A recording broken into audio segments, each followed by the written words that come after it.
있는데 출애굽기 1장에서 그 이스라엘 백성들이 왕이 바뀌게 됨으로 인해서 많은 학대와 그리고 아이들이 죽임을 당하게 되는 그러한 고난을 겪게 되었다라는 것을 우리가 1장을 통해서 함께 나눴습니다.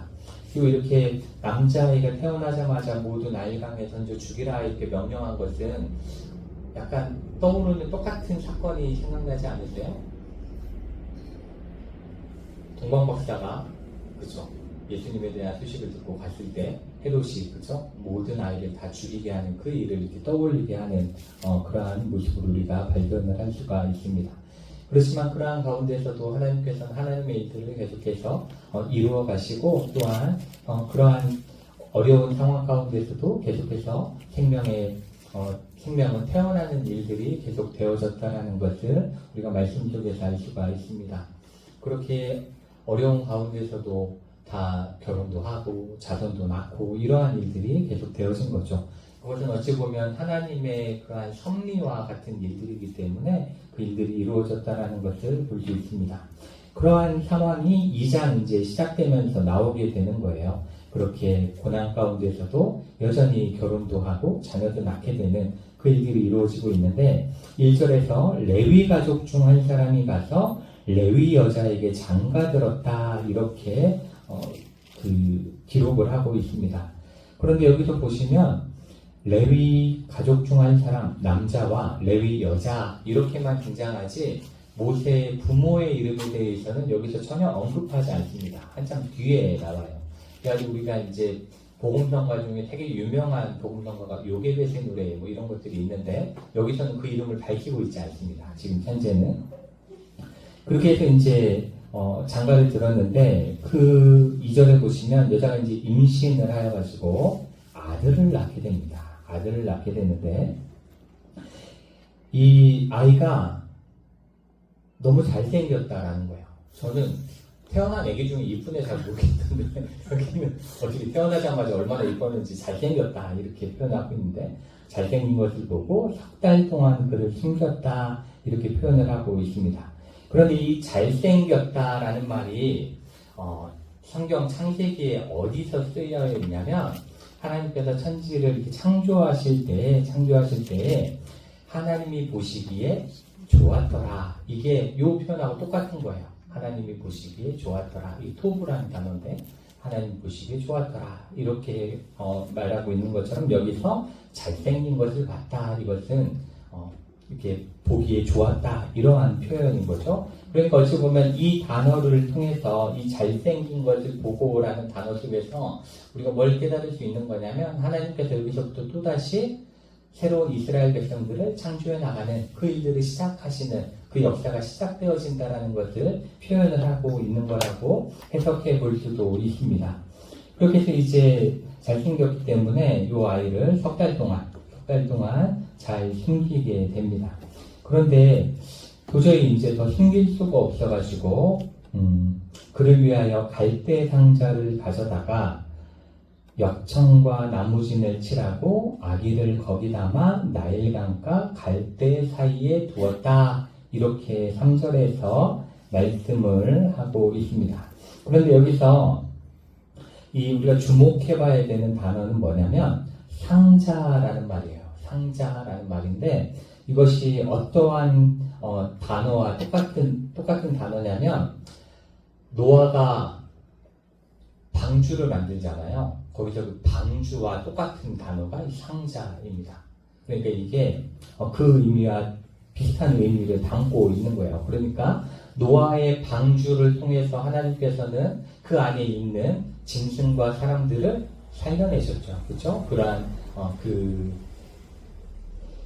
이 홍수 가운데서도 살려냈지만 그와 같이 이 갈대 상자 안에 있는 모세도 하나님께서 그 나일강의 물 가운데서도 지키셨다. 그것을 표현해주고 있는 겁니다.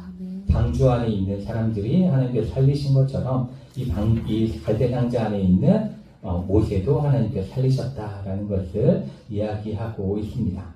그리고 또한 여기서 또 하나 살펴봐야 될 건 역청과 나무진이라는 것은 방수 기능을 하기 위해서 이걸 칠하는 거예요. 우리가 그 방수를 똑바로 못해가지고 결국 지붕을 위에 씌워놓고 이제 오늘 공사가 마무리됐는데 그 방수를 하기 위해서 물이 그 상자 안에 들어오지 못하게 하기 위해서 역청과 나무진을 칠했다 이렇게 볼 수가 있고 그 다음에 이제 아기를 거기 담아서 어디에 두냐면 나일강과 갈대 사이에 둡니다. 갈대 사이에 두게 되는데 이 갈대 사이라는 게 약간 의미심장한 게 있어요. 왜냐하면 그 출애굽기 하면 가장 위대한 기적으로 우리가 생각하는 게 어떤 사건이에요? 그렇죠. 홍해를 가르는 사건이 있잖아요. 그렇죠? 홍해를 가르는 사건이 있는데 그 홍해가 그 발음상으로는 갈대 바다라는 의미를 가지고 있기도 해요. 그래서 그 학자들 중에는 홍해가 물이 갈라진 게 아니라 사람들이 갈대가 있는 얕은 물을 건넌 것이다 이렇게 해석을 하는 사람도 있습니다. 그 이유가 그 홍해라는 단어가 갈대라는 그 뜻을 가지고 있는 단어를 사용하기 때문에 그래요. 그러니까 여기서도 나일강과 갈대 사이에 뒀다라는 건 앞으로 그러한 홍해 앞에서 그것이 갈라지는 기적을 경험하게 될 것이다라는 걸 이게 은연중에 내포하고 있는 거죠. 그러한 의미를 내포하고 있는 겁니다. 그렇게 해서 이제 그 사이에 두게 되는데 그것에 대해서 그의 누이가 이렇게 이야기하고 있습니다. 누이가 어떻게 되는지를 알고 멀리 섰더니 이렇게 알려고 멀리 섰더니 이렇게 표현을 하고 있는데 여기서도 보시면 이 아기의 누이에 대해서 이름을 이야기하지 않습니다. 그쵸? 여기서 그의 누이가 이렇게만 표현을 해요. 그래서 여기서 보시면 전부 다 아버지 이름도 없고 어머니 이름도 없고 그 다음에 아기 이름도 없고 누이 이름도 없어요. 그쵸? 여기 하나도 등장하질 않아요. 그래서 아마도 이 이야기는 결국 이 사람에게 집중하기보다는 하나님께서 하시는 이 행위에 집중하기 위해서 사람 이름을 넣지 않은 게 아닐까라는 생각을 해보게 돼요. 사람 이름을 하나하나 넣다 보면 그 사람이 뭘 했는지에 집중하게 되거든요. 근데 그냥 그 레위인, 그 아내, 그 누이, 그 아기 이렇게 표현하는 걸로 볼 때는 그 사람들이 중요한 게 아니라 그것을 이루어 가신 하나님께 집중하라고 이렇게 이야기하는 걸로 보여지게 됩니다. 그렇게 해서 이제 누이가 가서 서 있게 되는데 그 당시에 이제 그 여자들은 어려서부터 가정일 이런 걸 많이 했다고 그래요. 근데 이제 이 누이는 아직은 그런 가정일을 하긴 너무 어렵기 때문에 이러한 것이 가능했을 것이다 그렇게 이야기를 하고 아마도 이때 이 누이의 나이는 한 6살 정도로 이렇게 추측을 하고 있습니다. 그런 식으로 바라보고 있습니다. 그렇게 해서 멀리 보고 있는데 근데 5절에 보시면 바로의 딸이 목욕하러 나일강으로 내려오게 됩니다. 바로의 딸이 시녀들과 함께 나일 강가로 와서 목욕을 하려고 준비를 하고 있는 거예요. 그래서 거닐고 있는데 5절에 보시면 그가 갈대 사이의 상자를 보고 시녀를 보내어 가져오게 합니다. 가져오게 하죠. 그리고 열고 그 아기를 보니 아기가 우는데 그때 갑자기 이 바로의 딸의 마음속에 불쌍히 여기는 동정의 마음이 이르게 된 거예요. 근데 생각해 보시면 바로의 딸은 나일강에서 목욕을 할 때 그 히브리 아이들이 버려지는 걸 많이 목격했을 거예요. 그쵸? 그걸 죽이게 하는 게 왕의 명령이었기 때문에 그러한 상황 가운데 있었을 것인데 이때에는 특별히 바로의 딸의 마음이 불쌍한 마음이 들게 된 거죠. 그래서 그가 분명히 히브리 사람의 아기라는 걸 알고 있음에도 불구하고 그 히브리 사람의 아기임을 알고 있음에도 불구하고 그를 돌봐야 되겠다라는 죽여선 안 되겠다라는 마음이 들게 된 겁니다. 그래서 이 바로의 딸에 의해서 그 모세가 구원을 받게 되는 거죠. 그때 이제 7절에 보시면 그의 누이가 바로의 딸에게 가서 빠르게 이야기를 합니다. 내가 가서 당신을 위하여 히브리 여인 중에서 유모를 불러다가 이 아기에게 젖을 먹게 하겠습니다. 유모를 한 명 소개를 해드리도록 하겠습니다. 그렇게 할 때에 바로의 딸이 가서 유모를 데려와라. 그럴 때 그 아기 어머니를 데려오죠. 데려온 다음에 그 바로의 딸이 그 어머니에게 이야기를 합니다. 아기를 데려다가 나를 위하여 젖을 먹이면 내가 그 삭스를 주겠다. 이렇게 이야기하면서 결국 이 어머니는 아들을 살렸을 뿐 아니라 또 돈을 받고, 그쵸? 원래는 자기가 그냥 먹여 살려야 되는 아들인데 도리어 돈을 받고 그 일들을 행하고 있는 것을 우리가 볼 수 있습니다. 그래서 이 말씀 속에서 우리가 좀 생각해 볼 수 있는 건 뭐냐면, 바로는 이스라엘 민족들을 완전히 멸절하고 싶어 했어요. 그렇죠? 그렇기 때문에 그것을 법으로까지 정하고 왕의 명령으로 모두 다 아들들은 다 죽이게 하려고 노력을 했습니다. 그렇지만 하나님께서는 그 바로의 그러한 악함을 그냥 내버려 두지 않으셨다라는 거죠. 그런데 그러한 악함을 어떻게 실패를 시키시냐? 자신의 딸을 사용해서, 그렇죠? 바로의 딸을 사용해서 그 계획들을 실패하게끔 만듭니다.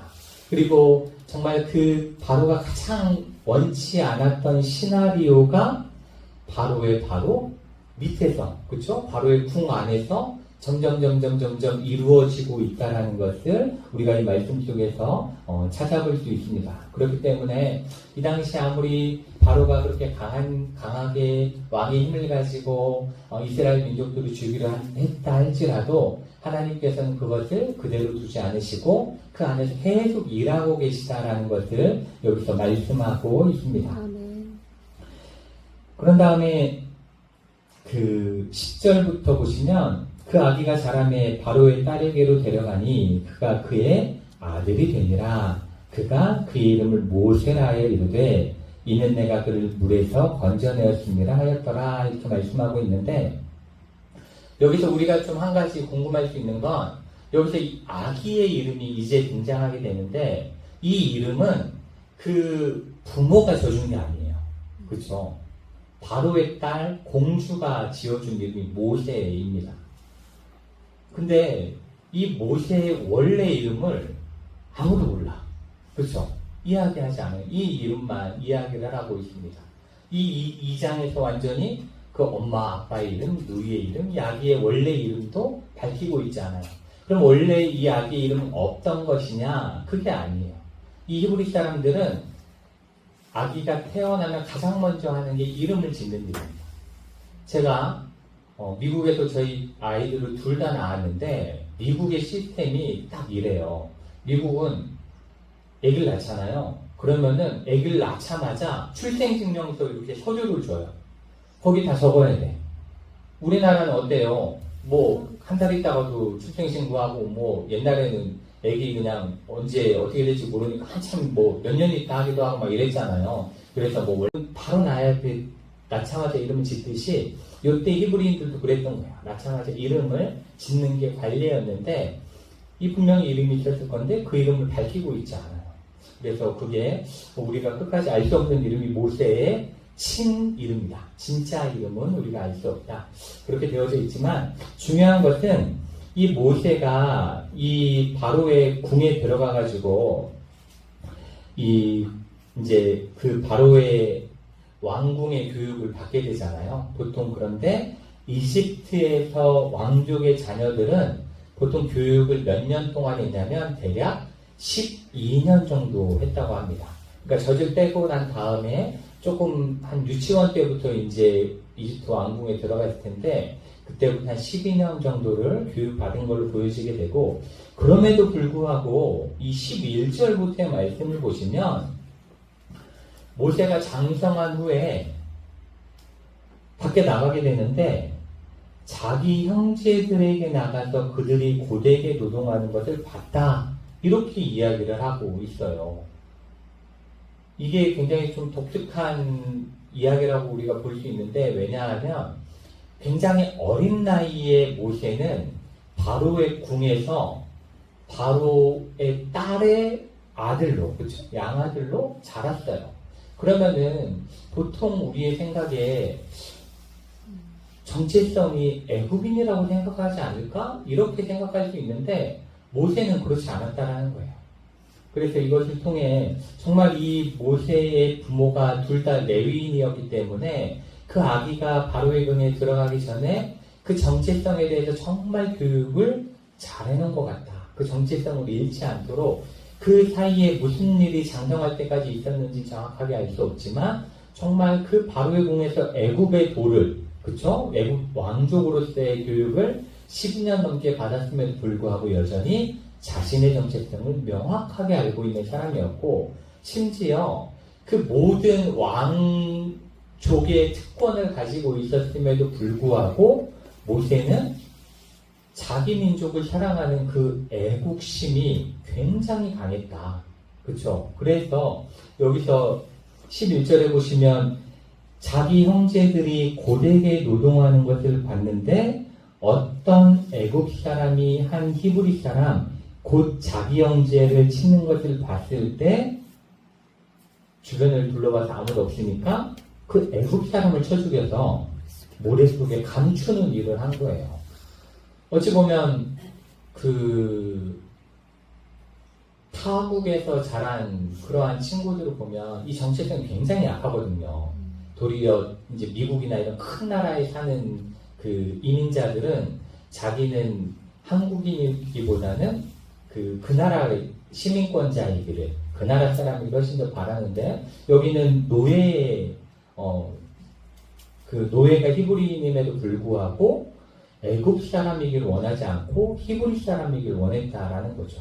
어찌 보면 어려서부터 하나님 앞에서 하나님께서 주신 부모들 앞에서 레위인이 그러한 사람들이니까 그러한 사람들 앞에서 바른 교육을 잘 받았다라고 보여지고 이제 애국심이 그럼에도 불구하고 애국심이 스스로도 굉장히 강한 사람이었다라는 것을 우리가 볼 수가 있습니다. 이게 이제 우리가 좀 생각해 봐야 되는 게 이 모세는 여기서 애국심이 애국이라고 계속 얘기를 해요. 애국심이 굉장히 강했다는 걸 여기서 보게 되는데 그게 왜 중요하냐면 뒤에 우리는 마치 모세가 출애굽을 시킨 게 하나님께서 만나주시고 일을 시키셨기 때문에 그때부터 그 히브리 민족을 사랑하는 마음이 커진 것처럼 우리는 보통 생각할 수 있지만 그는 이미 자기 민족을 사랑하는 마음이 컸던 사람이었던 거예요. 그러한 사람에게 하나님께서 더 큰 일을 할 수 있는 시간을 허락하신 거죠. 이때에도 애국심은 강했어요. 그렇지만 이때에는 하나님의 때가 아니었던 거예요. 그렇기 때문에 그 일을 시키지 않으셨지만 이러한 성품을 가지고 있는 사람을 하나님은 뒤에 크게 사용하셨다라는 거죠. 그러니까 이거를 어디서 다시 한번 우리가 깨닫게 되냐면 사도 바울의 이야기에도 좀 찾아볼 수가 있습니다. 사도 바울은 사울일 때에도 하나님을 향한 열심이 어마어마했던 사람이에요. 그쵸? 우리가 그 열심이 잘못 사용되어져 가지고 예수 믿는 사람들을 박해하러 다닌 거지 그 마음속에 하나님을 향한 열정은 너무 컸던 사람이죠. 그러니까 그 사람을 하나님의 때에 예수님께서 만나주심으로 하나님께 바른 일을 할 수 있는 사람으로 바꾸어 사용하셨다라는 거예요. 그러니까 어찌 보면 모세도 그렇고 바울도 그렇고 전부 다 기본적인 성품이 하나님을 향한 열정이 있는 사람이었기 때문에 하나님께서 그걸 바로잡아서 더 크게 쓰셨다. 이렇게 볼 수가 있습니다. 이것을 우리에게로 이렇게 좀 대입을 시켜보면 우리도 똑같아요. 우리가 그냥 아무 일도 안 하고 하나님 앞에 관심도 없고 뭐 예배도 잘 안 나오는데 갑자기 사도 바울처럼 성령이 딱 임해가지고 바뀌고 이런 것들은 어찌 보면 하나님께서 쓰시는 방법이 아니에요. 우리는 성경에서 막 그런 사람 갑작스런 은혜로 사람이 휙 바뀌는 것처럼 많이 생각을 하지만 성경을 보면 하나님을 향한 열정이 있는 사람을 하나님은 더 크게 쓰시는 겁니다. 네. 그렇기 때문에 우리도 항상 하나님 앞에 내가 쓰임받기 위해서 더 예배자로, 더 좋은 예배자로, 더 좋은 신앙의 사람으로 그렇게 쓰려고 노력해야 됩니다. 그런 열정을 가질 수 있어야 돼요. 그럴 때 하나님은 하나님이 쓰시고자 하는데 그 사람을 들어서 크게 사용하시는 분이다라는 것을 우리가 기억해야 됩니다. 아멘. 우리 한국 역사 속에서도 그래요. 한국 교회 역사 속에서도 길선주 목사님 덕에 제가 새벽 기도를 지금도 열심히 하고 있는 건데, 길선주 목사님 때부터 이게 새벽 기도가 지금 시작됐다라고 볼 수 있잖아요. 그 길선주 목사님은 신심이 강한 분이셨어요. 근데 우리나라에 하나님이 그때는 알려지지 않았던 때였기 때문에 도교인가? 그거에 되게 심취해 계셨던 분으로 제가 알고 있어요. 그런데 그래서 새벽에도 항상 이렇게 명상하고 뭐 이런 게 이제 몸에 익으신 분이죠. 그런데 하나님께서는 그분을 변화시키시니까 우리 기독교 역사의 가장 큰 어른이, 그죠? 될 수 있게끔 한국 기독교의 거의 아버지와 같은 존재로 그분을 사용하시게 되는 것을 우리가 볼 수 있는 겁니다. 이렇게 하나님을 향한 열정 있는 사람을 하나님은 더 크게 사용하신다. 이것을 우리가 말씀 속에서 찾아볼 수가 있습니다. 그래서 지금 이렇게 사람을 쳐죽여서 머릿속에 감추는 이란 열심을 보이고, 그 다음에 이제 그 다음날 다시 나갈 때는 안 그래도 그냥 노예로 사는 것도 힘들어 죽겠는데 서로 싸우고 있는 거예요. 그러니까 얼마나 모세 입장에서는 답답하겠어요. 서로 하나 돼서 도와도 지금 힘들 판에 이렇게 서로 싸우니까. 그래서 이제 왜 그렇게 하느냐 이렇게 이야기할 때에 그 중에 한 사람이 이야기하죠. 누가 너를 우리를 다스리는 자와 재판관으로 삼았느냐? 내가 애굽 사람을 죽인 것처럼 나도 죽이려느냐? 이렇게 이야기를 합니다. 그랬더니 모세가 이제 모든 게 다 탄로났다는 걸 알게 되고 도망가게 되죠. 도망가게 되는데, 어찌 보면 하나님께서는 아직은 모세의 때가 아니라는 것을 이것을 통해서 알려주시고, 모세로 하여금 하나님께서 원하신 때까지 광야에 머물게 하는, 미디안 땅에 머물게 하는 그 일들을 하게 됩니다. 그런 다음에 이제 15절에 보시면 이제 모세가 바로의 낯을 피해서 미디안 땅에 머물면서 하루는 우물 곁에 앉아있게 됩니다. 근데 정말 창세기에서도 그렇고 우물가에서, 그렇죠? 많은 역사가 이루어지게 되는데, 여기서도 모세도 이 우물가에서 이제 아내를 만나게 되는 거죠. 미디안 제사장에게 7딸이 있었는데, 그들이 이제 물을 길어서 이제 구유에 채우고 양떼를 먹이려고 하는데, 다른 목자들이 와서 방해하는데 모세가 일어나서 그들을 돕습니다. 그래서 그 양떼가 먹일 수 있도록 하죠. 그래서 여기서도 이제 대조되는 게 한 가지가 있는데, 그 13절과 14절에서 두 히브리 사람이 싸울 때에 그들을 돕기 위해 갔을 때에는, 그들에게 나아갔을 때에는 모세에게 두려운 일이 나타나게 됐습니다. 두려운 일이 나타나게 됐지만, 여기서는 이 7달을 도우려 나아갔을 때에 좋은 일이 벌어지게 되죠. 그러니까 앞에 일은 하나님께서 원하셨던 일이 아니고 이제 뒤에 일은 하나님께서 이제 이끌어 가시는 일이기 때문에 그가 이곳에서 결혼도 할 수 있게 되는 그 일들을 이렇게 만나게 되는 그 인연으로 이야기가 이어지고 있습니다. 그래서 이제 그 양떼에게 물을 먹인 다음에 이제 아버지에게로 데리고 와서 그를 소개하게 되죠. 소개하게 된 다음에 그에게 음식을 대접하였을 때에 21절 말씀을 보시면, 모세가 그와 동거하기를 기뻐하며 그가 그의 딸 십보라를 모세에게 주었다, 이렇게 이야기를 하고 있습니다. 그래서 십보라와 모세가 결혼을 하게 되죠. 결혼을 하게 된 다음에 이제 모세가 그의 이름을 아들을 낳고 이름을 게르솜이라고 하는데, 그 뜻은 내가 타국에서 나그네가 되었다라는 것에 대해서 이렇게 이야기를 하고 있습니다. 그런 다음에 이제 23절부터의 말씀을 통해 보시면, 이제 그로부터 여러 해가 지났어요. 여러 해가 지난 다음에 애굽 왕이 죽게 됩니다. 애굽 왕이 죽게 되는데, 이 시절에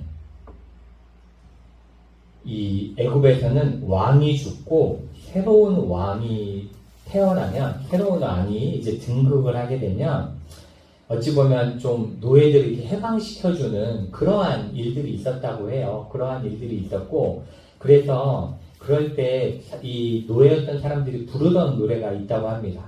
그것이 뭐냐면 애굽의 기쁜 날이다. 도망자들이 마을로 돌아오고 숨어 지내던 자들이 모습을 드러내고 감옥에 갇힌 자들이 풀려나는 기쁜 날이다. 이런 막 노래를 불렀다고 해요. 그런 것처럼 이제 이스라엘 백성들도 왕이 다시 바뀌었기 때문에 무언가 우리에게도 이제 이 힘든 일들로부터 소망이 있지 않겠나 라는 기대를 할 수 있었던 상황인 거예요. 이제 이 노예로서의 어려운 일들을 좀 속박해서 벗어날 수 있지 않을까라고 생각할 수 있던 이때에 그 희망찬 일들은 이루어지지 않았습니다. 여전히 왕이 바뀌었음에도 불구하고 이스라엘 자손은 고된 노동으로 말미암아 탄식하며 부르짖었다 이렇게 말씀하고 있고, 너무나 그 탄식 소리가 크고 부르짖음이 커가지고 고된 노동으로 말미암아 부르짖는 소리가 하나님께 상달되었다 이렇게 묘사를 하고 있습니다. 그리고 그렇게 하나님께 들려진 그 소리를 하나님께서는 귀를 막지 않으시고 들으십니다.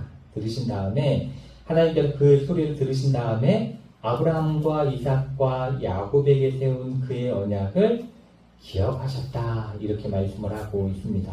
하나님께서는 언제나 우리의 고통을 그저 무시하시는 것이 아니라 우리의 고통을 들으시는 분이시고, 또한 우리에게 하셨던 그러한 구원의 은혜들을 기억하시는 분이다라는 것을 여기서 표현을 하고 있습니다. 그리고 25절에 보시면 그러한 이스라엘 백성들을 향해서 어떻게 하시는지에 대해서 이렇게 표현을 하고 있습니다. 하나님이 이스라엘 자손을 돌보셨고 하나님이 그들을 기억하셨더라 이렇게 말씀하면서, 이제 하나님께서 기억하셨기 때문에 이 기억하신다라는 건 앞으로 그들을 위해서 무언가 일을 시작하실 것이다 라는 것을 암시하면서 이 장이 끝이 나는 겁니다. 여기서는 여전히 고통받고 있지만 그 상태로 내버려 두지 않으신다라는 것이 하나님의 뜻이다. 그리고 이스라엘 자손을 돌보셨다. 그리고 기억하셨다라는 것은 이제 하나님께서 앞으로 그들을 구원할 일들을 시작하신다. 이렇게 말씀하는 것으로 이 장이 마무리된다라는 것을 우리가 오늘 말씀을 통해서 볼 수가 있습니다. 그래서 이 2장은 어찌 보면 이제 출애굽이 준비되어지기 위해서, 그리고 시작되기 위해서 그 출애굽을 시킨 이 모세가 태어나서 어떻게 하나님께서 교육하시고 또 그 사람이 어떠한 사람인지에 대해서 잘 설명을 하고 있는 이 말씀입니다. 그래서 이 말씀 속에서 우리가 기억해야 되는 것은, 첫째는 이 부모가 이 모세를 낳은 다음에 이제 유모로서의 역할을 감당할 때 정말 하나님의 자녀로서의 교육을 잘 시켰기 때문에 모세가 그 애굽의 교육 속에서도 자신의 정체성을 지킬 수 있었다라는 것을 분명히 우리가 기억을 해야 합니다. 그렇기 때문에 어찌 보면 우리가 하나님의 말씀을 배우고 듣고 계속해서 우리가 나누고 이렇게 하는 것들은 우리가 이 세상 속에서 살아가면서도 우리의 정체성을 잃지 않기 위해서, 그렇죠? 이 세상 속에서 오랜 시간을 보냄에도 불구하고 여전히 하나님의 사람임을 잊지 않기 위해서 우리가 이렇게 예배도 드리고 말씀도 나누고 기도도 하고 하는 거다라는 것을 우리가 기억하면서, 예배 시간이 왜 이렇게 자주 돌아와? 이게 아니라 가서 하나님 말씀을 듣고 정말 그리스도인으로서의 정체성을 언제나 지키는 자가 되어야 되겠다. 이러한 마음으로 예배의 자리에 나오시는 저 여러분이 되시기를 원합니다. 아멘. 그리고 하나님께서는 하나님을 향한 열정을 가진 자, 하나님을 향한 정말 마음을 가진 자를 크게 사용하신다는 걸 꼭 기억하셔야 합니다. 아멘. 그것이 지금 당장은 아니라 할지라도, 지금 당장에는 그것 때문에 모세가 도리어 어려움을 겪는 것 같아 할지라도 결국은 그것을 통해서 하나님은 더 놀라우신 하나님의 일들을 이루신다라는 것을 우리가 기억하면서 언제나 하나님을 향한 사랑을 가지고 살아가는 우리가 되기 위해서, 또 하나님을 향한 열정을 가지고 살아가는 우리가 되기 위해서 언제나 기도하시는 저 여러분 되시기를 원합니다. 아멘. 같이 기도하시겠습니다.